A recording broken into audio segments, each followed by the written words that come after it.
बागलाण तालुक्यातील पश्चिम पट्ट्यात अवैध वृक्षतोडीचा सुळसुळाट सुरू असल्याच्या तक्रारी येत असतानाच ताराबाद वन विभागाने गुरुवार दिनांक 27 नोव्हेंबर रोजी धडक कारवाई केली आहे।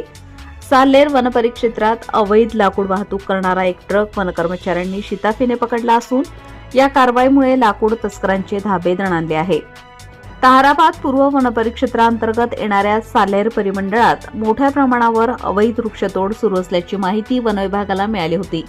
या अनुषंगाने साल्हेरचे वनरक्षक दत्तू चिंतामण गुंजाळ यांना मौजे बाभुळणे येथून अवैध लाकडाची वाहतूक होणार असल्याची टीप मिळाली। त्यानुसार त्यांनी आपल्या सहकाऱ्यांसह सापळा रचला। गुरुवार दिनांक 27 नोव्हेंबर 2025 रोजी मौजे अजंदे गावालगत संशयास्पदरित्या जाणारा ट्रक क्रमांक MH18 M5575 वनपथकाने अडवला।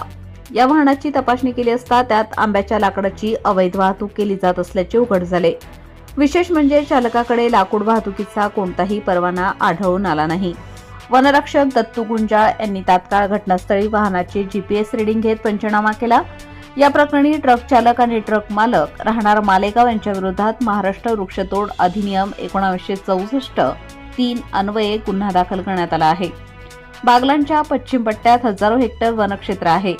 मात्र गेल्या काही काळापासून वन कर्मचाऱ्यांच्या कथित दुर्लक्षामुळे आणि तस्करांच्या वाढत्या हिमतीमुळे येथील वनसंपदा धोक्यात आली होती।